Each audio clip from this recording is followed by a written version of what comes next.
Are we live? Looks like we are live. Yep. Okay. Hey, y'all. Two more Fridays left. Oh, That's it. That's it. yep, We this almost one and there. then one last one, and we out. That's it. I'm gonna get a shirt to say Aggies write bills too. And it's gonna I have do Alma have a Adams. hoodie though. It's gonna have Alma Adams' face on it. Did Tell it? I everybody. actually Was it Kamala at your alma mater? I know she did, or was that maybe it was that Roland? Maybe it was. I feel like Kamala just went to North Carolina and she. she was in North Carolina, but I don't know where she was. I think she was at a baseball field. Okay, so she went to Shaw. She went to in Raleigh. She stopped at where did she stop at? St. Aug. So St. Aug or St. Augustine, with St. Aug and Shaw. I know she went there, but I don't know. I don't remember her stopping at A&T. Oh, okay. Okay. So Yeah, somebody in the comments says it was Roland. yeah. All right. Sydney's gonna jump in when she jumps in, but it's Friday, child. We were just talking about how let me speak for myself. I'm ready to get my Fridays back. Okay, so we're gonna go ahead and jump in. We're gonna keep it You ain't going, the only one. be consistent, and because we're just gonna finish strong. I know everybody's tired of this election, especially people that's Well, been tuning in here every week. I know y'all tired, so. by the time I'm You tired, like take it good. away, Sydney. If you out there, go ahead and join in, girl. We ready? Listen, I'm tired like Goodyear, but I'm tired like, you know what I'm saying? I'm tired like Firestone. Get it tired. I'm tired. And my corny dad jokes. Anyway, check it out. Hey, y'all, check it out. It is another episode and the last episode of BH Dub Biden Harris Watch, aka Live with the K High. Shout out to everybody who has been with us from the get-go, from the start, from Jump Street. We feel you. We're gonna go across this finish line and finish strong. I'm your host, Drew Comment, sitting here on the panel with my good people. And like these ain't even colleagues no more, these friends. We done been in this thing almost 2 years now. We family, okay? I shoot. And that I done spend more time with y'all than I spent with my real people. Let me stop. Anyway, I got my panel here. We got Kenny, Too Raw, Too Real on the panel. What's happening with you, brother? What's going What's on in up, that great y'all? state? What's up, y'all? I'm over here in Ohio, chilling in a hotel room, trying to get a little vacay before the big final showdown in the polls on the day of election. And I wind up I just want to show y'all this real quick. I got me a shirt actually made. Oh my goodness. So I had to, do something extra because I'm extra. Yo, that is Yes. so on brand, yo. I ain't gonna care. Like if somebody told me you did it, I'm like, yeah, it makes sense. OHIO. All right, that's up. Oh, and also we got Maya Contreras, the electoral empress. How you feeling? I'm good. I was checking in with everybody on Twitter today, seeing how they're feeling. I think there's a lot of anxiety and some excitement. I think there might be some excitement as we get closer, but I myself am feeling I'll say okay. I'm feeling okay. Thank you very much. She feeling okay like Oklahoma in it, you feel me? And I got them ready. I got the jokes ready today. And of course we got Black Women Views. Reese on the spot on the ones and twos, repping that powder blue and gold. What's happening with you? Go Bruins. Yes, go Bruins. A clap. Hey y'all. Let's get this going. Let's get it done. I'm excited. I am excited. I think we haven't had a chance to really get in that pure electric excitement mode for a couple of weeks. I mean, it happened obviously when Kamala joined the ticket. She was spectacular at the debate, but election night, I'm ready for that historic feeling that we got when President Obama was elected. I believe there's going to be a clear victory on election night. I think it's going to be a blowout. People got to vote, but that goes without saying. So I am excited, but tired. I'm tired. Yes. But like You should be. I'm gonna be like, yes, like as if all this 2 years of fighting didn't even happen. I'm just gonna be rejuvenated. Now you So should be tired. did anybody take off during election day? Yo, I'm off the third and the fourth. I'm off third and fourth, yo. Seriously, Me I did too. it. Me too. Because it's gonna be It's gonna be a lot of yelling. I'm gonna lose my voice. I'm gonna get drunk. I might end up in prison. I'm just playing. Get locked up. I'm so distraught though, because but for this pandemic, I would probably be at some super fabulous soiree somewhere celebrating. But I will do what I did in 2016, which is be at home in front of my computer, crunching numbers, like, oh my God, please let this happen. But with different results, obviously different results. Word up. No, seriously. This is man, golly, man. We done grown so much, man. It's crazy. Y'all done see my beard connect over the last 2 years. Let me stop. No, let's go ahead and get into it for real. So obviously, you know what I'm saying, we have had the last debate. It should have been the third debate, ended up being the second debate because somebody was a little big and got quarantined or got coronavirus because he couldn't follow instructions. Anyway, it was an interesting experience to say the least. I will say I'm going to lead this off and I'm going to go ahead and defer to the panel. I felt like obviously Joe Biden was a clear winner. We had someone in Donald Trump who it sounded like the rambling of a person that you may see in a public place, perhaps at the bus stop, or and no, you know, I don't want to be classist or anything like that, but you know, they're the ramblings of someone who was incoherent and conspiracy theories going up against somebody who clearly has decades and decades worth of experience, understanding how government works, and also understanding intricacies of bills, not just saying, oh, you didn't do this, you didn't do that. I did think that this was Trump on his best behavior as far as, you know, presenting himself. And I want y'all to know that bar is extremely low. So it ain't really saying much. One comment I wanted to mention, I do want to mention the crime bill, and I'm going to defer to you guys. When Donald Trump tried to use that as a weapon against Joe Biden, I was waiting for it to happen. I was like, man, look, y'all gonna stop leaning on that crime bill because you go to that well one too many times, he gonna hit you back. And sure enough, he hit him back. And once Joe Biden went into specifics of that, and then differentiated between, first off, get rid of the myth that the crime bill started mass incarceration in the United States. That's a complete lie. Okay, we can go back to the 80s. We can go back to Nixon. I go back to the black codes for real if you want to talk about mass incarceration. Don't talk to me about 1994. We got about the 1800s for that. But once he did that, and then also made a differentiated between what was in the 94 crime bill as opposed to what actually took place in the 80s, for which he admitted in front of national television, in front of millions and millions of voters, Joe Biden said on a microphone with a straight face that it was the wrong decision and that they made a mistake. This is what I just owned up to and said we did something wrong. Yeah, we tried to do a lot of things after that to fix it.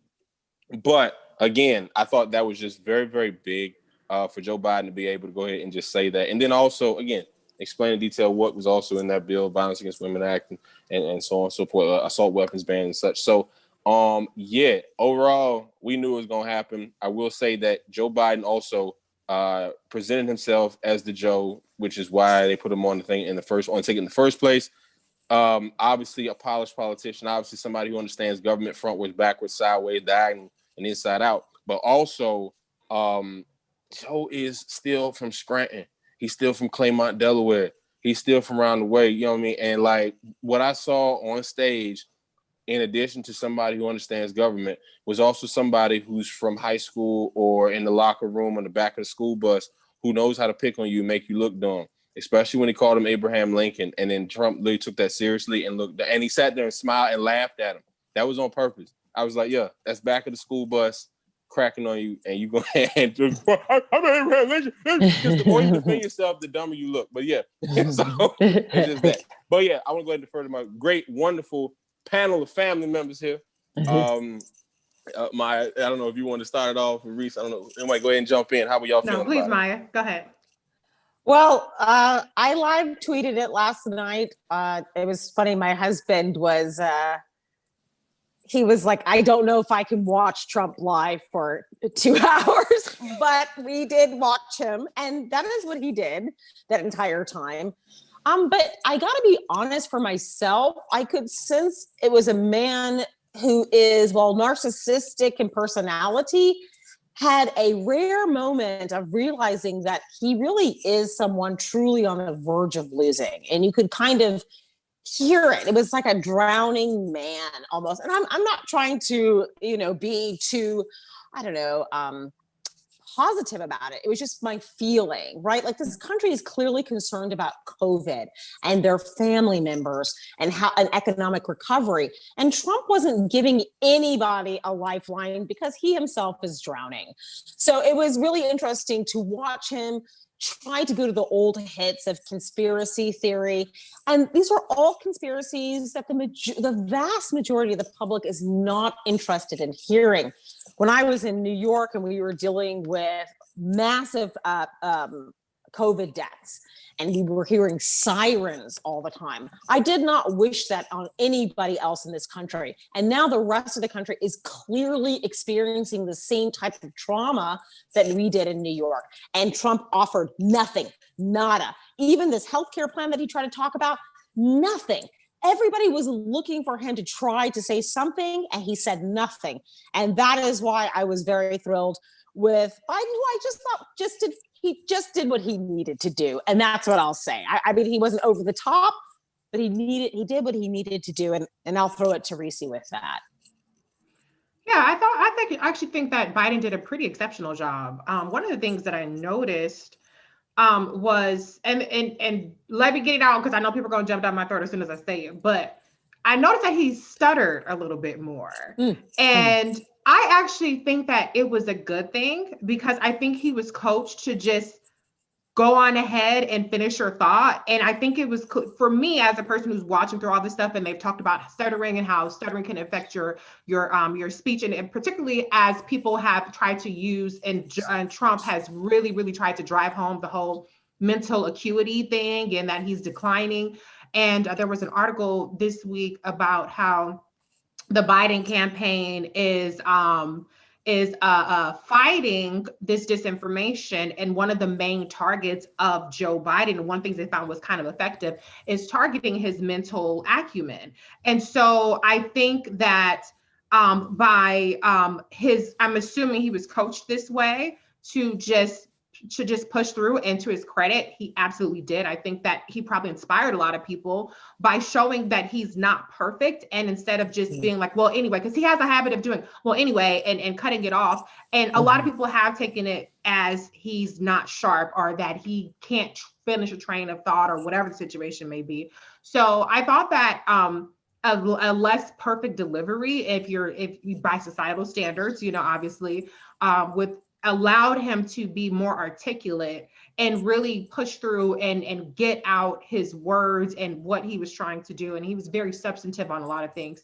He did leave some points on the table in some areas. I thought he left some points on the table in terms of the crime bill. He left some points on the table in a number of areas, but I think he really, really, really laid out a coherent agenda. He laid out an empathetic agenda, and he was just complete stark contrast in terms of what Trump offered in terms of substance. And I like that he got some real clean punches in on Trump. I mean, he was definitely a uniter. He was definitely, he fiercely defended Nancy Pelosi and the Democrats, perfectly articulating the HEROES Act and how that's being obstructed. But he landed clean hits after clean hits on Trump. The Ukraine, you're the one who got in trouble over, Ukraine and impeachment and China's Chinese bank account and, Russian bounties. I mean, he got all his major hits. Trump also got his major hits in, and those hits have proven to be effective with a lot of people, as much as we don't want to admit it. The crime bill has been effective with a lot of Black voters. Now, the way it's effective is not in converting to Trump, but in deterring Black voters. That's what the aim is. It's to get people to repeat crime bill, crime bill, crime bill. So Trump hit the points that have proven effective for him. The problem is effective is still losing by 10 points. So it doesn't expand anything for him, but what it does is it further reinforces these narratives. That's all that he has. He does not have an agenda. He's not willing to come back to reality with the rest of us and acknowledge that COVID is a crisis that needs a robust federal response. So he has to go back to the well about Hunter Biden. Hunter Biden's not on the ballot. He has to go back to the well about the crime bill and a couple. Nobody's done more for the blacks than I have, and a couple of other things that he said that, again, I've looked at polling data, I've looked at focus groups that say that those things do resonate with people. Not a lot of people, but with enough, to where it forms these narratives. So he reinforces narratives, and Biden got some really clean punches in, but Biden is ahead, according to the polling, on average 8 to 10 points, depending on what you're looking at. He's ahead in the key states. The turnout is incredible right now. I've read around 20-something% on average, depending on which state, are people who did not vote in 2016. So all of the numbers are encouraging. And I think, as Maya said, Biden did what he had to do. He had to get in there, do no harm for starters. But even more than that, he really gave the American public, 22 million people, I believe, watched, a closing argument. It's not going to move. It's not going to put all of the people off the sidelines, not going to sway every undecided, but he doesn't have to sway every person in America to vote. All he has to do is still pick off a couple more people and grow that margin that he has been polling at. Yeah, I was actually, I don't know. Me going into the debate, I'm not gonna lie, I was kind of nervous. How many of y'all was just a little nervous? I was kind of scared. I was like, I'm not sure what's going to happen, because I wasn't sure if we were going to actually get substance or what was basically going to happen, if Trump was just going to go full warfare on, Joe Biden and Hunter Biden. So I was like, I'm not sure what's going to happen. But Joe, to me personally, this was his best performance I've ever seen in this cycle. Yeah. I agree. Period. In this cycle, this was his best performance. I again, to Reese's point, he had great comebacks. I think my favorite line of the night is when he kept trying to talk about AOC and Bernie Sanders. And he's like, well, wait a minute, I'm on the ticket. Yeah, so I think this guy's confused about who he's running against. I love that. That was good. That was good, yeah. Talking about other people that aren't even on the ticket. I'm on the ticket. This is my platform, okay? So I love that fact, because Donald Trump likes to always, he's campaigning against everybody but Joe Biden. Right. So I love that fact. So I love that he brought it back. But the only thing I'm sorry, I had to talk to the media for a minute. I don't like this low bar that you guys give Donald Trump. It's just, he did disrupt.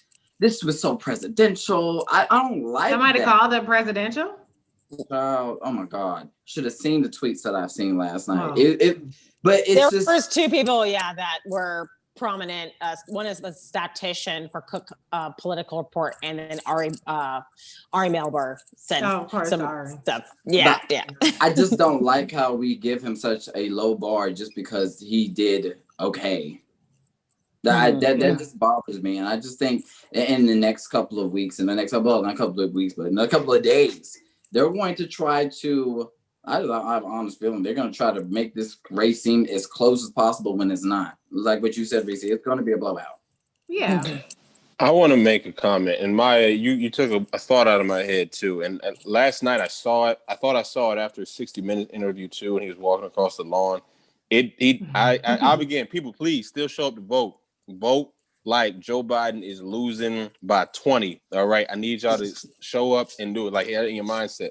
But last night on stage, it didn't even seem like a president who was confident about a second term. The way he was addressing Joe Biden as if he was the moderator, it was almost as if he was looking at this next guy and saying, okay, so what are you going to do after you win this? And it's like, but he was like, but it was like, so you can't do any better than after you win this, because it's like defeat is already in his head. He knows it's coming. He's got his cheering section, his sycophants. He's even got Megyn Kelly saying the dumbest stuff on Twitter. I mean, after a grown man told you that you were bleeding out of your whatever, like, I'm sorry, like, you should never forget no disrespect like that. I'm sorry, you should no, that's crossing the line. And it was like, well, he was great. No, he wasn't. And again, like you said, the bar is so low about this president. Like, even if he doesn't interrupt, if he doesn't act like a 7-year-old, if he what else they said? They said if he I've done more. He said that even when he came to the question about having to talk about Black families, he was front and center, given a chance in front of millions of American people to go ahead and make a statement to Black America to say, I see you, I hear you, I know all this stuff is happening, you know, all this polls, the media is trying to spin, and he could have really tried to make a case and been like, I feel this thing, but he can't. He's incapable of empathy, and he can't put himself in that position. He can't imagine. As a matter of fact, he didn't even answer the question. He went to Biden and said, "Oh yeah, Blacks, I remember what you did with that crime bill, and you called them super predators." Which, by the way, Joe Biden has never used the term super predators. He used the term predator, and he didn't use that to speak to Black people. He used predators to talk about predators. Let me tell you something. There's a lot of predators, for real predators. If you look at who look like they just got off the colonizer boat. So let's not try to single it out with us. No. And so anybody who thinks a super predator or predator is exclusive to Black people, there's something wrong with you. Number one. Number two, but you know, he couldn't answer it. Meanwhile, Joe Biden was able to look there, and then and I was talking to my brother about this. My brother was like, "Yo, like he sat there and legit was even able to like point out the specific points in a conversation that a Black parent would have for a Black child about when the police come up to you. Make sure your hands are on the wheel 10 and 2. Don't reach for the glove compartment. You know, and then even that may vary from house to hold. I know me, I try to get everything out before they actually get to the window. So in my lap, I have the envelope with my license, registration, insurance, hands on the wheel. But he was able to know that and pick that up. That was a lot, man. Even on top, when he actually looked at the camera and said, your family right now is hurting. I see you. COVID, you got a missing empty chair because someone who had passed away from COVID, you weren't able to be with them and close by. And look at the Americans like, I see you, I hear you, and we're going to listen to the scientists. Trump tried to clown that man for having empathy for the for Americans. Bro, are you kidding me? Like, bro, yeah, like, that was crazy. How you going to crap? That's like, it sounds like a politician talking about American families. Yeah, I mean, you're supposed to be talking to voters. I mean, that was what in the world? To your point, Drew, he did have an option to actually take, accountability for, his mishandling of COVID, and he did not do that. He went and just blamed China again. He did. So, he did. That was like, okay. And then he wanted to talk about how people are tired of listening to Dr. Fauci. Just don't feel like that's the case. I think I still want more information. So, God, Trump, this is a situation. Yeah, but I think too, we can't have a discussion about the debate without mentioning how incredibly racist his comments were about refugees. Calling them the lowest. First of all, he lied about their compliance with basically the catch and release program is when people who come to America seeking asylum, these are refugees, they pass a credible fear interview, and then they're allowed to be released. And they have ICE check-ins. That's not how Donald Trump characterized it. Oh, they come back in 3 years. They have periodic ICE check-ins. The compliance for that, according to the Department of Justice Inspector General, or maybe it was DHS, one of those two. It was some Inspector General, okay? Was 99% compliance with the ICE check-ins. The compliance with the court hearings was 100%. So Donald Trump said 1% of the people showed up for their hearings. It was 100% of the people showed up to their hearings. Okay, this is according to Inspector General reports. So he essentially said 100% of these refugees, people who were escaping just absolutely horrific conditions, are the lowest IQ. And if you watch my Roland or Clay King, you've heard me make this argument. I'm going to repeat it again, that number one, Donald Trump is a crook. He's a criminal and he's a cheater. So it tracks that he thinks that you're low IQ if you follow rules. You're low IQ if you pay your taxes. You're low IQ if you follow the rules and the laws. I understand there's that aspect of just his ethical deficiency, but he also believes that if you're not white, you're low IQ. He called Maxine Waters low IQ. He called refugees, essentially, he characterizes people as murderers and rapists, saying that they're let go and they murder people and they rape people. That's not true. So he is just a xenophobe. He's a racist, and he is what he's doing, is a crime against humanity. And Senator Kamala Harris characterize it that way as well. His refugee policy, his child separation and things like that. He completely doesn't give a shit about immigrants and these children who he's traumatized. First of all, he's traumatized all of the children who have gone through family separation. Let's not forget that part. These are the same children that he went to court to argue that he should not have to provide toothbrushes and soap to. These are the same children that he's keeping detained in unspeakable conditions where COVID is spreading throughout these immigration detention centers. These were children that he was shipping around the country in the middle of the night to foster homes. Some of these kids were adopted relatively quickly after being separated from their from their parents. And so he's just a piece of pig. He's really demonic. Whether you believe in religion or not, he's demonic. Okay, I've seen enough horror movies to know this guy is he's not really wrong with him. There's a problem with him, as well as with people who implemented this process. Christian Nielsen, you cannot forget her, and a bunch of other people I can't think of off the top of my head. But I really hope that they all go down in infamy for their role in this child separation policy. I thought you was about to say they should all go to hell. I was about to. I really thought. I hope they all go to hell. I really thought she was about to. I was like, oh, They can do that too.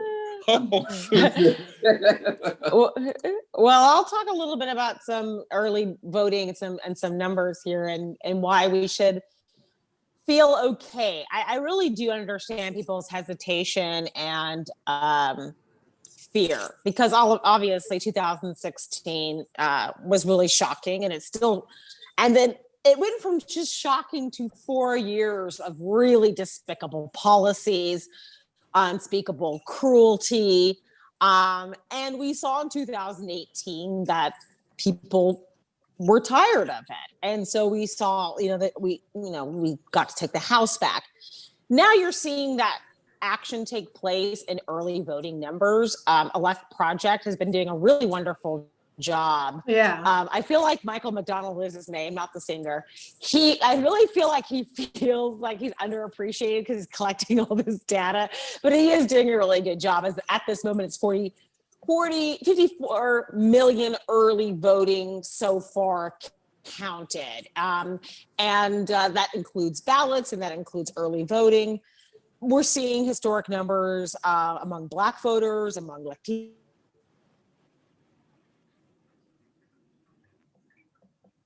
Did we lose? Yeah, No, Maya's having a little bit.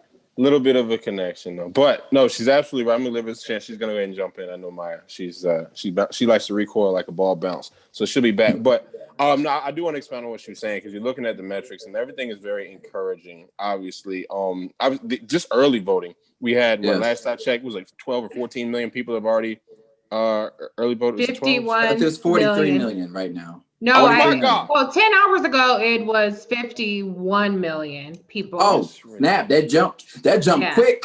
This morning, yo. Okay, so this is following Elect Project, which is Michael McDonald. That's who Maya shout out. It's, if you're on Twitter, it's Elect Project. That's who you want to look at. Oh, okay. The last update as of 10:23, an hour ago, 53 million people have voted in the general election so far. These are massive numbers. So that's really good. I want to make a comment, and I want to just give another reason why to be encouraged. Still, I need everybody to vote like we down by 30, but I want to make a comment, because 2016 is in everybody's mind. It's in mine. I remember how I felt at that time. I just want to make this comment here. I feel like in 2020, we are going to see the power of white male privilege. And as cool as Joe Biden is, he'll admit he's still white and male. Maya is back. Maya, can you hear me? I gotta make a point to you, and I want to see if you agree with me on this or not as she gets situated. Anyway, so she's gonna get situated. But look, 2016, we saw promising polling, and then we saw the results. I really feel like one of the major differences in this race compared to 2016 is that is a white male at the top of the ticket. I as much as it sound bad, but I think we're going to get a display of the power of patriarchy. And I don't want to say that's a strong word, But again, it's privilege. I won't say patriarchy. I'll say privilege. And you're gonna see it exemplified. That's just how I feel. Can I jump in though on that, because if Hillary were a man, that's all I'm saying. I do want to jump in on that a little bit, because the one thing I will say is, a lot of Black voters, I won't say most, but a lot of Black voters, their rationale for Joe Biden was, you need a white man to beat a white man. I hated that rationale, particularly because I was a Kamala Harris supporter. She's not a white man, so that's not helpful. And I was like, no, we're the ones who decide. If we harness our power, Black voters are going to pick the nominee, so we can da-da-da-da-da. Right. But this is where I'm going to say something that's not going to be popular. But where people say, listen to your aunties and your grandmas and all that kind of stuff, they kind of had a point. And I don't say that to say that, I still will go ride or die. Kamala should have been the nominee, but she's the VP. Thank God for that. But when I see some of the reporting, which is overblown, about the way that Black people have been targeted, but when I see also the way that some people have bought into it, it's it would be very distressing to me if we needed 95% Black support for Joe Biden and record turnout. That would be very, very distressing to me. So I'm happy that Joe, because he's a white male, I think that has a lot to do with it. And he definitely has that grade him on a curve, just like that grade Trump on a curve. I'm happy that the burden is a little bit lessened on just Black voters. Black women, obviously, I think we're gonna save democracy as always, but I'm happy that, okay, if you feel a little more comfortable with good old Joe, Scranton Joe, and that means that we are going to end this nightmare, and he's setting up a pipeline of talent, i.e. Kamala Harris, then that's okay consolation for me. So, I mean, they might have been on to something. I still hope that we have to get through that. The next brand new presidential candidate, which will be Kamala Harris. That's still problematic, but for 2020 and what we're dealing with right now, what was Jonathan Capehart's fake auntie? What's her name? Gloria. Gloria was wrong. I haven't heard from her in a while. She was wrong as hell about the VP stuff. I still think she was wrong as hell about the presidential stuff, but she might have had at least a little bit of point. So, okay, fine. All the older Black people in the South or whatever, as long as Joe Biden wins. Now, if Joe Biden loses, I'm gonna be like, well, we should nominate Kamala all day and all night. I'm like, Black people were wrong. But for now, I will say that, okay, y'all might have had a point just a little bit, but I'm still ride or die Kamala 20X. How about that? I said that if Hillary Clinton were a man, if her name were Harry Clinton with the exact same record, she would have beat Donald Trump in a blowout in 2016. Yeah. I'm gonna say that we are still a patriarchal society. Yeah. We got to get past that. If her name was Harry and she had a penis, she'd be president right now. Am I wrong? If I'm wrong, tell me I'm wrong, and I'll take it. And I'll. No, you're not wrong. And sorry, my internet just went crash. I'm at the beach. What do you expect? It's the ocean waves. It's the ocean. It's just Wi-Fi. I literally just did a small lecture last night at NYU, and we talked about the fact that our country, while it's moved and progressed in certain areas, we know that there is a lot of people that are misogynistic and racist and worried about how things are going to shake out. However, what I think will change if Joe Biden and Kamala Harris wins, and we fix the Voting Rights Act and put it in under John Lewis's name, and we start putting in voter protections, and each state starts having their own Voting Rights Acts. Like there's more protections and we have automatic voter registration, then you're going to start seeing that it's going to be more possible from anyone from any background to run and win and be supported. Right now, and I think this is why the aunties had issues, is that they knew that voter suppression was going to be part of it through disinformation or from being kept from the polls. And so that is one of the reasons they were like, listen, they're not going to let anyone through except for an old white guy, right? Mm-hmm. And so I think that's why. But if we fix the Voting Rights Act, things will start to change along with other policies that could create some equity. And I will say this, as I was saying before it crashed, there is a lot of great turnout. And the reason why I'm excited about that is because it's representative of all different groups. You're seeing a massive turnout among youth, 18 to 29. You're seeing a massive turnout among Black people, among Latinos. And you're seeing it early and banking these numbers because we see that the GOP is trying to they're doing nothing but lawsuit after lawsuit after lawsuit. Yeah. They've lost a lot of them, but they've won a few of them. I mean, they were trying to prevent Harris County in Texas from allowing people to drive up to vote to keep them safe. I mean, it's grotesque. And it's because the numbers are starting to become insurmountable. In Nevada, if you guys, you should follow John Ralston on Twitter. He's the authority about Nevada voting. He just talked about how the Democrats are running up the numbers in Nevada, which is really, really exciting. Mm-hmm. So we're seeing numbers everywhere that are pretty historic. Florida tomorrow, Central Florida is going to do a souls to the poll walk your vote, walk the vote. And that's going to, a lot of the re-entrants, people who were formerly incarcerated are getting their vote out. I get goosebumps. I'm like, I might start crying. I'm so excited because these are people that are galvanizing against what to me is the last audible gasp of white supremacy in this way. Now, it's still very much entrenched in our society, but this is a country that is saying, no, we do not want this anymore. And so it's really good to see. Now, what I really want to see is the Senate flip. Like, we can't do anything without that. Yeah. So tell me what y'all think about what you're seeing, because right now it's like I'm excited to see Jamie Harrison ahead by 2 points. My only concern is so much of South Carolina, which is having record numbers of voting, is voting by mail. And as Reese and I have discussed on this before, there are ballot issues sometimes. And so I'm hoping that the cure process will be a part of it. But I would love to see Jamie Harrison. And I think Kitty, did someone just post something about Lou Dobbs railing against Lindsey Graham? Not you. No, it wasn't you. Someone retweeted it. I think it was Chris who put it out tonight. But it was like Lou Dobbs was trashing Lindsey Graham. I was like, what's happening? Yeah, I saw the video. I didn't watch it though. I watched it because I didn't believe it.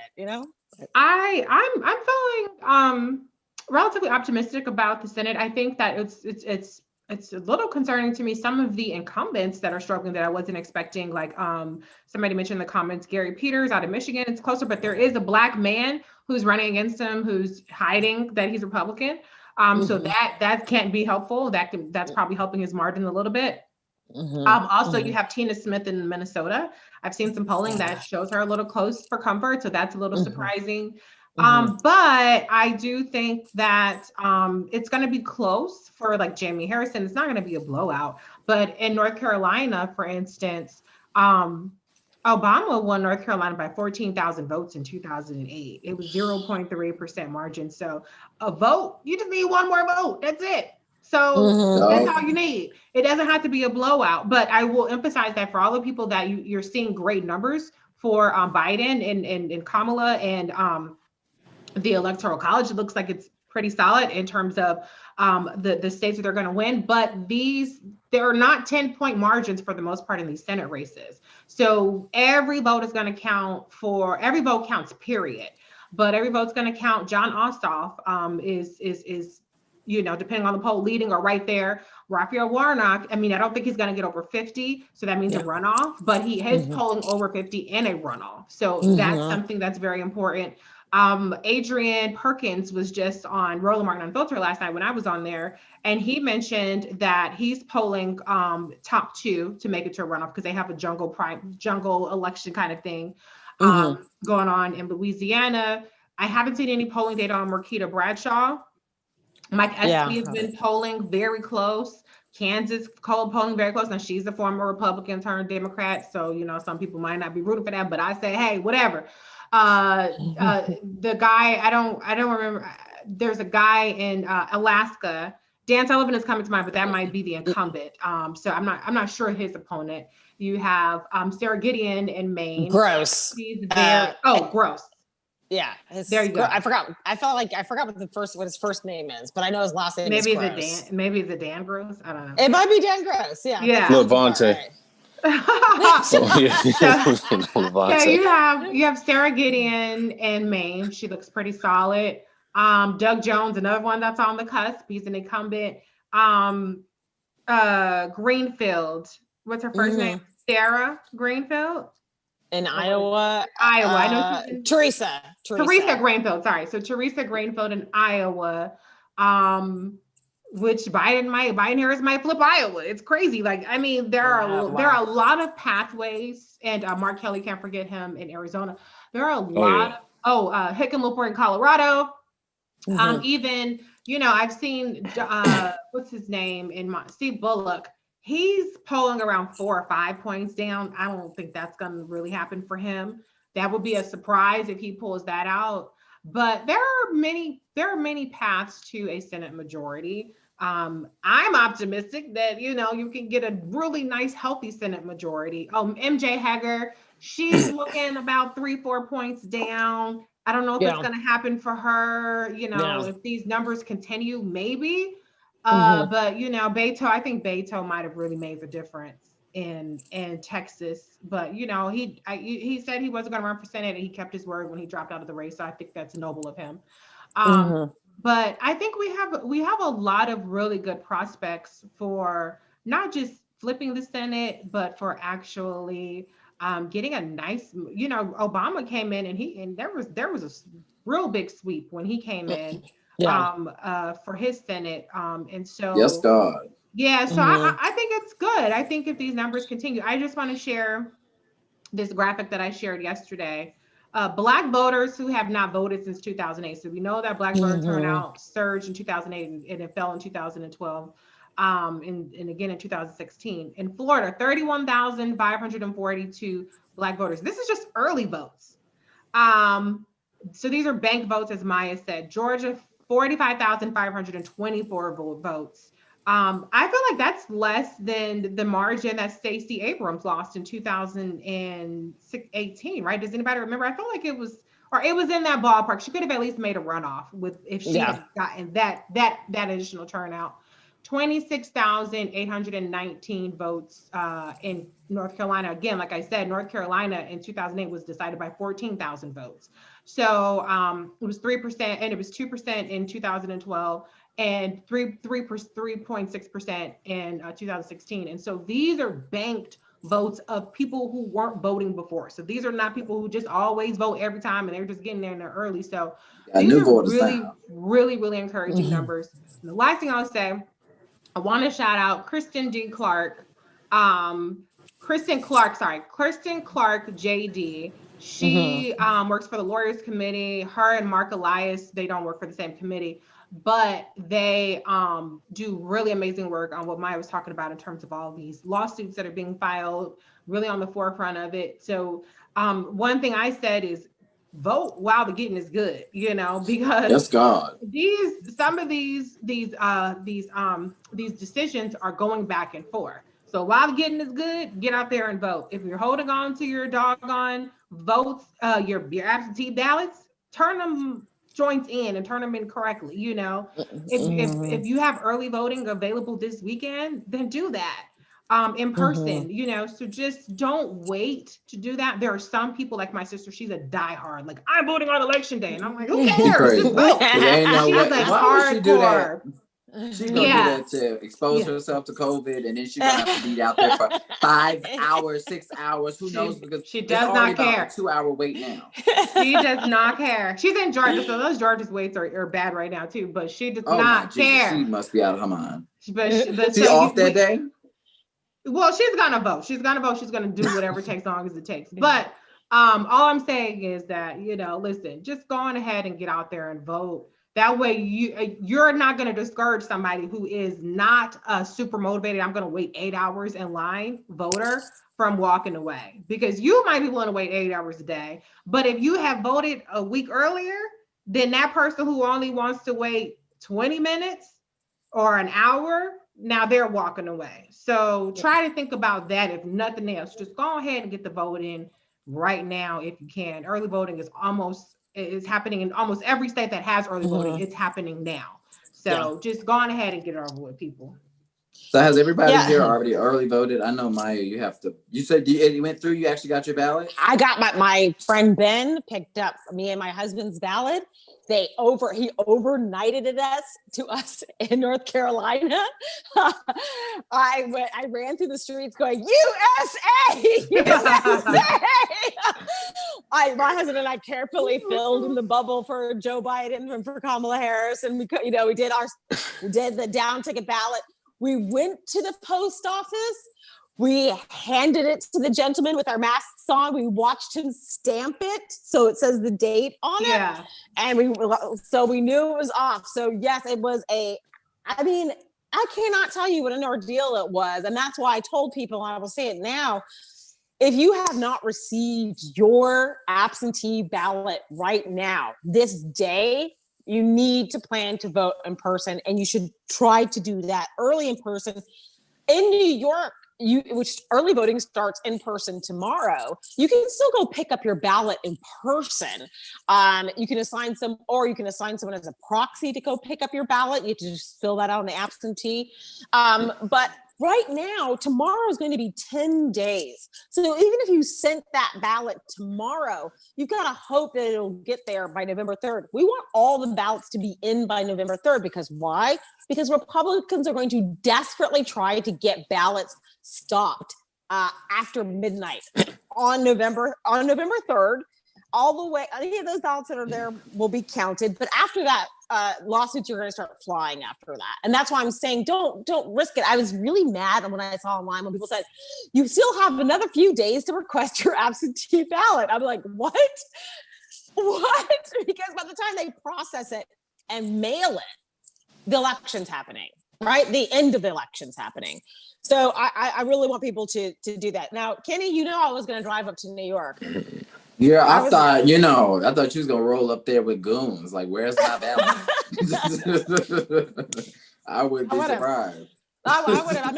I'm not missing this election for anything, but I hope people don't. And listen, one of the reasons why I really, really want us to win big is because the first thing that I want to personally do is push the Biden-Harris. I don't think I'm gonna have to push them, but to really just get voting rights right back installed across the United States, so that what happened to Obama in 2010 does not happen to Harris and Biden in 2022. That sounds like a moon date, but I don't want them to lose their Senate or their House or whatever.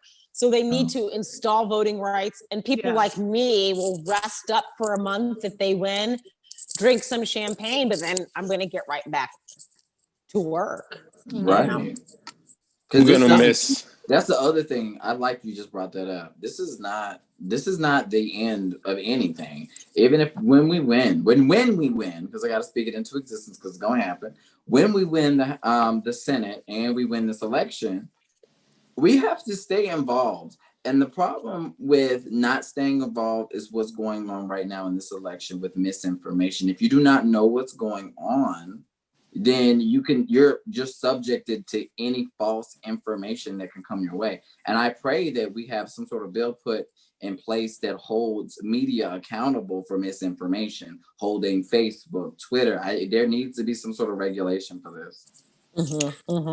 Seriously. Well, I mean, it's encouraging seeing the fact checks happening on Twitter. Even now, you can't even retweet articles without them saying, "You sure you want to read the article first?" I like that. I think it's great. I like that. I think it's great. I love it. Yeah. I feel guilty as hell because now I can't just retweet something. Let me read it and just. I'm like, well, why they didn't do this during the primaries? Because things would have been so much easier for us. Bro, listen. Can I since you bring that up, also want to just take this time to recognize anyone who they're probably not watching this, who spread misinformation, who try to trash Kamala Harris's name and such. I almost owe these people a debt of gratitude because of them and us having to get organized collectively.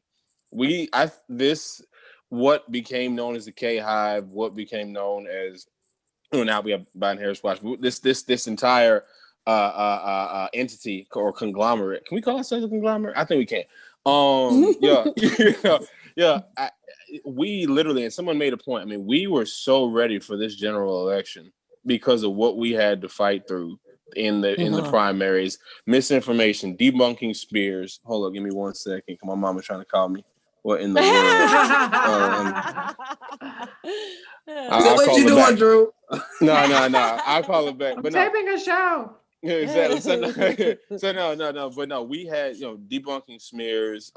First, shout out to you, Reese. I just gotta go. I know gee, I can't tell you. I don't know. Words can't express how much I appreciate the level of research and the level of tenacity, how meticulous, how methodical you were in doing your research, and it has been a lifesaver. And I know I did my own research. Kenny did his research. Maya did her research, as well as just having a vast knowledge of just the electoral process. I want to shout out you, Maya, just for knowing things about voting that I don't even know. And I know most people, your average Joe just doesn't know this stuff. And what I didn't even know the Secretary of State website was before I met you. So that's a big deal. But no, I'm saying like how much of an advantage we were. I really thought this general election was going to be worse as far as misinformation. But there's a whole army involved, dropping links from Reese, dropping links and videos from Kenny. You know what I'm saying? Retweeting Maya and getting the information on that. Taking some of my videos. God bless anybody who did that. And we had them things in folders in our phones, bro. We had them things on like it wasn't even like I heard of it, bro. They were bookmarked. We had color coordinated, alphabetical order. I knew exactly what you were gonna say. Bloop bloop bloop. I can take old videos that I did a year ago go viral now. Like, and then I just put them in the video. They are, and it's like no. So I say all that to say this. I appreciate the haters. I don't want to say that's wrong. That's wrong. That's wrong. I appreciate the opposition. It's not over. I read an article today, the Miami Herald, they are targeting with laser-like precision, they call it micro-targeting, Black and Latino voters in Florida. That's probably a big reason why Florida is a little bit closer, or it's vacillating a little bit more than it should be. And they are repeating the very kinds of things that we have debunked. And so for the next 10 days, we have to still keep our foot on people's necks. If people can cry and scream, whatever, that's fine. But I shared an article earlier. I shared the Miami Herald article for starters, but there was actual empirical data behind this. People say, oh, well, there's a question about how effective ads are and this, that, and the other, and blah, blah, blah. Okay, that's fine. It can be very effective, actually. Yeah, because what's effective is the narratives and the way that people become indoctrinated. Yesterday, people were telling me that I was lying when I said 1 in 1,000 Black people died from COVID. That's just an irrefutable fact. And it's actually 1 in 920. I was using September data, and October data is now 1 in 920. And so there are some people that just flat out will not believe facts. But there are some people that are spewing these things because they've been targeted and they just haven't been told any different. And so I just want to quote this one statistic, and then I'm going to shut up. But this is a quote from this Miami Herald article. And it said, the effects were more, this is talking about 2016, the effects were more stark for Black voters marked for deterrence. Those voters saw their turnout fall by 8.2 points compared to 6.9 point turnout dropout for Black voters overall. Okay, so I've seen people say, well, disinformation don't work on me, intimidation don't work on me, yada, yada, yada. That's fine, it doesn't work on you, but it does work. Okay, this is not me saying that. This is what the data is saying. This is what investigative reporting is saying. And so we have to push back on these things. Talk to people in real life. I've been saying that. Talk to people in real life. Talk to your folks. Listen to what they're saying and push back on it, because this stuff matters and it's very scary. Like I said, North Carolina was decided by 0.3% in 2008. And so these kinds of things matter. We have to push back on it. sometimes I'm an asshole about it. Sometimes I'm nice about it. Depends on how you come at me. But Depends on the however you come situation, at right? people, yeah, however you come at people, just make sure that you're pushing back and not taking for granted this stuff, works. It's Mhm. unfortunate And that it does, but it works. But I Well, see make Yeah. Drew. Go to the shade room and tell me why Drew is in every comment section. I Every was about to post. say. I see him right there. I'm like, you already on here quick. I'm like, you have a notification anytime somebody mentions comment here. Nah, He be on nah. every Facebook. I'm like, wait a minute. There's one person I see, De Niro, and he's on everything. Jasmine Brand, Shade Room, Ball Alert. I always see him on there. He working. So shout out to everybody who's in these comments. I made the mistake of commenting on Charlamagne the God's post, and I literally said irrefutable facts, and my notifications were just a complete dumpster fire for the entire. It's still a dumpster fire right now. It can be really toxic, but a lot of these Which people who are post? spewing this toxicity, they probably weren't going to vote either way. Because a lot of people who are retweeting this information, they're looking for an excuse to justify the fact that I'm not going to vote. And it's a problem. People, misery loves company. So they want other people, just follow me, drown with me. Yeah. Well, one of the reasons I asked my father-in-law this, he's a psychologist, and he actually specializes in fear, which is wild. But anyways, it's a whole other subject. But I asked him about conspiracy theories and why people fall for this, and he basically said that these are usually people that are isolated. They are feeling abandoned in a way, and Republicans and people that manipulate people through disinformation, they study it. They study what motivates people. And one of the studies that they did was how people respond to fear. And usually you can push people. It's a term that's been used for a really long time among political strategists called persuadables. And then Kenny, you and I talked about that video that was made by the UK Channel 4 about how they were manipulating Black persuadable people. They termed it something different. I forgot what they called it, but that is persuadable. But it's usually done through targeting, through fear. It's usually targeting people that are vulnerable. And one of the things that can change if we win this election, still knocking on this wood, is that we can start to address that too. Because if people are truly feeling vulnerable and isolated and abandoned, then one of the things that will be very helpful is talking about how we repair the economy and how we repair the health system. If they start feeling like the system is starting to work for them, so what? They will be less manipulated or less being able to be manipulated. So that's one of the things that comes out of good policy. You see, you have less people willing to go to these fringy areas. A lot of those people, listen, it's very hard to have sympathy for those women that you saw, those white women that you saw that wouldn't wear a mask and they would cough on other people. It's very hard to have sympathy for them. But those are women that are also suffering from massive amounts of fear and isolation and a lack of control. And as my father-in-law would say, they are missing things that used to be self-soothing. Like for myself, I didn't realize this. He pointed it out. Like when I would go to a coffee shop and like hang out with a friend, I didn't realize I was doing self-soothing through that. When I used to go through the park or say hi to friends, that's a self-soothing thing. Well, with COVID, all of that got removed for people. People going to Target used to be a self-soothing thing for them. Now that's gone. Now they got to wear a mask. And all of a sudden it flipped them out because these are people that had never had to be challenged once in their life. We have not had that experience. All of us have experienced aspects of discrimination or getting followed in a store or something strange or someone coming up and grabbing my hair. But for these people, this is the first time someone has told them what they cannot do. So it's an explosive combination that goes on. So I'm hoping that people, if Biden and Harris win this election, I'm hoping that some of them will start snapping out of it a little bit because it is to me, it's part of a health crisis because this is, it's a frightening thing. Anyways, I really hope that we can overcome that micro targeting, what's happening in Florida. that is the kind of stuff that does keep me up at night. Is I know that Republicans are looking at how many people they can move away from the polls, and they're looking at that.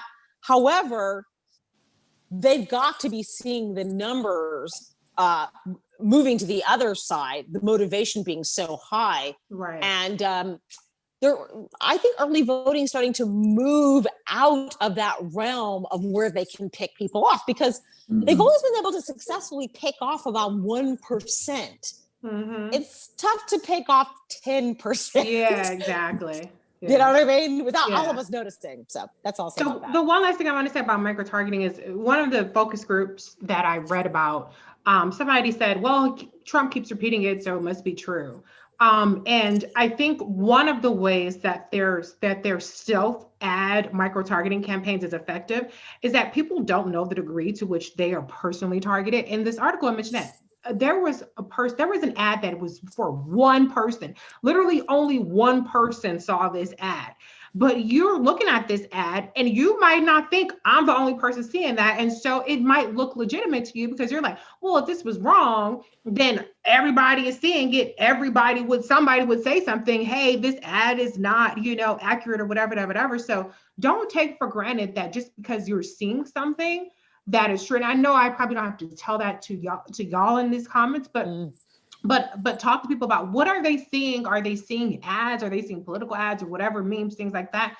Because people tend to believe just by default of them seeing it, it's legitimate. And that's where I have such a hard problem trying to, because they get to them first. Okay. So if that ad gets to you first, by the time I come and I say, hey, it's really fucked up that 120 Black people died and that didn't have to happen. Well, you're lying. You know what I'm saying? So it doesn't matter what the truth is if you're the second person to get to them. For too many people. And I think Maya laid out why people can be very much easily ingrained and stand 10 toes down and being wrong or not being correct. But yeah, I just wanted to point out, these ads are literally to the point to where you might be the only person seeing it, and they're untraceable.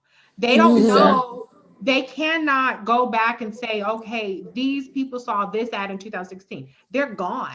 That's how this works. So that's something that we need to reform, but just understand it's not because you see it, it's legitimate. Always check it and talk to people to see what they're seeing so that you can kind of push back on it. I'm gonna repost that News 4 article of Cambridge Analytica, because they go over all of this. It breaks down that they knew exactly how much your household income was. They knew your personality traits. They knew exactly what you ate for breakfast. It's just wild that they had so much information about you.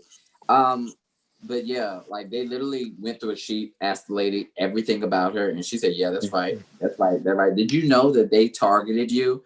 And she said, I didn't even know. Like a lot of people don't necessarily know that it's happening to them, like you said, and it's untraceable. And unfortunately, with Facebook and with Mr.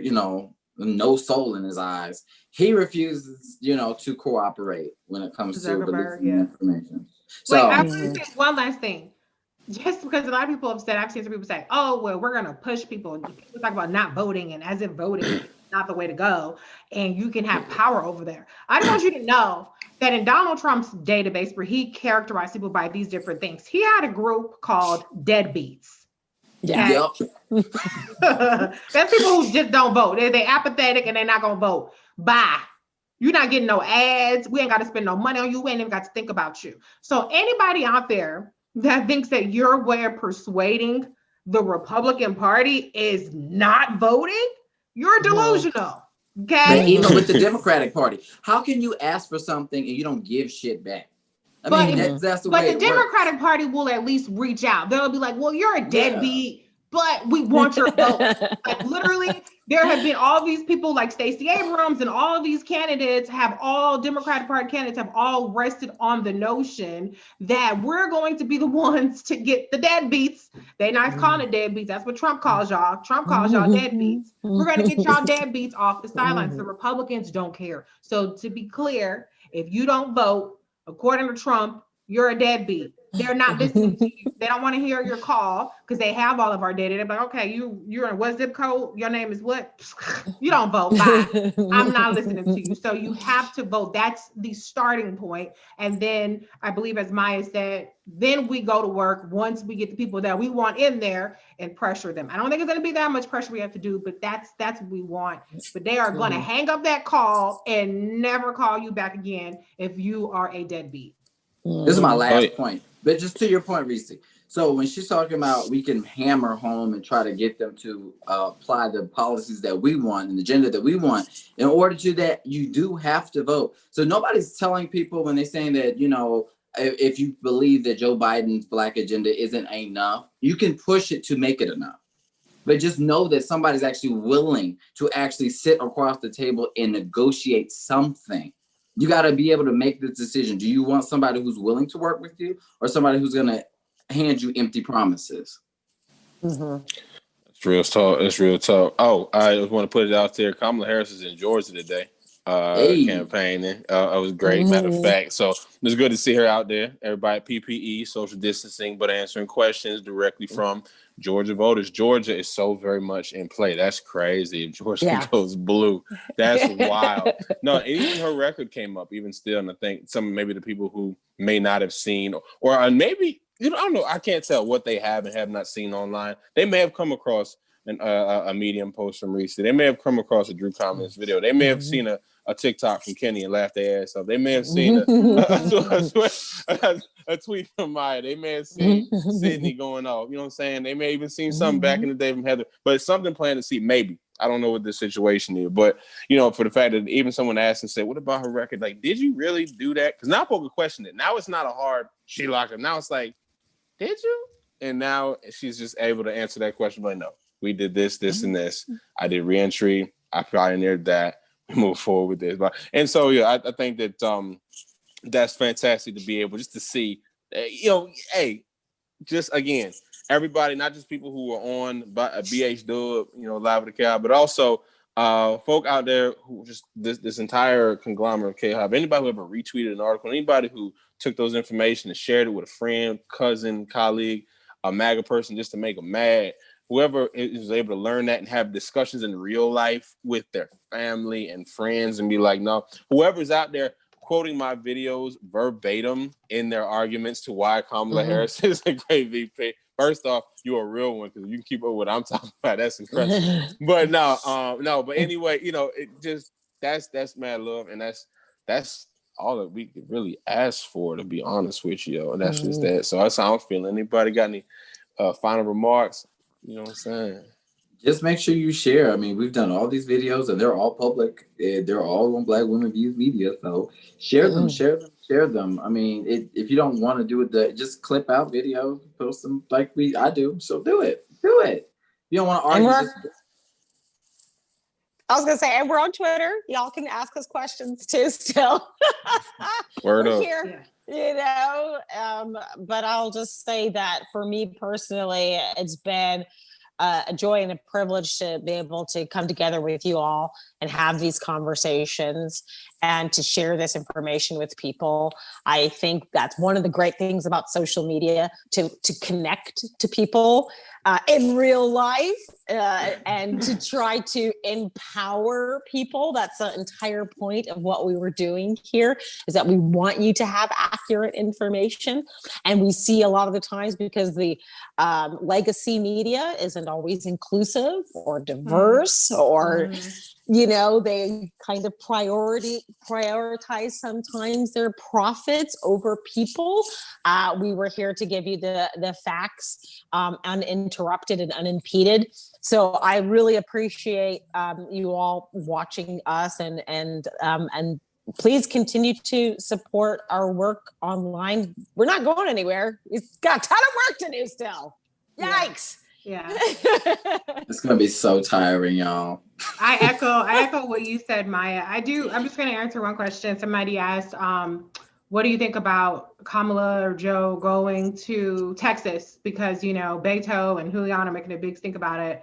Listen, I was in Pennsylvania the day before the election. I took an Amtrak down there. It was President Obama, I believe Michelle Obama was there too. But it was Bill Clinton and Hillary Clinton. And I was standing there in Philadelphia, and I was like, oh, we about to lose. Okay. So I have no problem at all with them focusing on being in Detroit. I have no problem at all with them being in North Carolina, in Georgia, and in Pennsylvania. I believe that they will probably make it to Texas. I don't know why people freak out. Like, come on, they don't announce every single stop that they make far in advance. It's usually a day or two in advance. But if I had to choose between locking down Pennsylvania and locking down Texas, who you think? I'm gonna go with Pennsylvania. Period. Yeah. So Shoot, sometimes y'all, we all give our suggestions. I know I say we need graphics and this, that, and the other, and blah, blah, blah. However, listen, we need Pennsylvania. Okay. Word. Pennsylvania. Wisconsin. And at least North Carolina has gone blue. Okay. North Carolina has a Senate seat that is closer or at least leading compared to Texas. So I appreciate the concern. If they have the bandwidth, great. But come on, we gotta nail down the base. That's what people complained about Hillary doing, that she was expanding the map too much and she didn't pay attention to the base and this, that, and the other. And for many reasons, it came back to bite. So that's all I have to say. We've been on here long enough. I'll say one thing last. We just need Beyonce to say Biden Harris 2020 and then Texas won it. She did that in 2016. She gave a whole free concert. Everybody showed up and stole them tickets and ran off and didn't show up. I think Beyonce, like in Ohio, where I'm at right now. I was like, oh no, they didn't. I think Beyonce, like on election day, endorsed Beto. Like, girl, that's too late. That's too late. She can't. She got to. I need her to do it right now. Like just on Monday. You right. got to put all hands on deck. All hands on deck. Everybody, come on out. Come on. Matter of fact, send Kamala some Ivy Park. They go ahead. I would love to see her come off the plane. It's some Ivy Park. Yo, if Kamala get off the plane in some Ivy Park, the internet gonna break, bro. They'll be so mad. Yeah, that'd be great.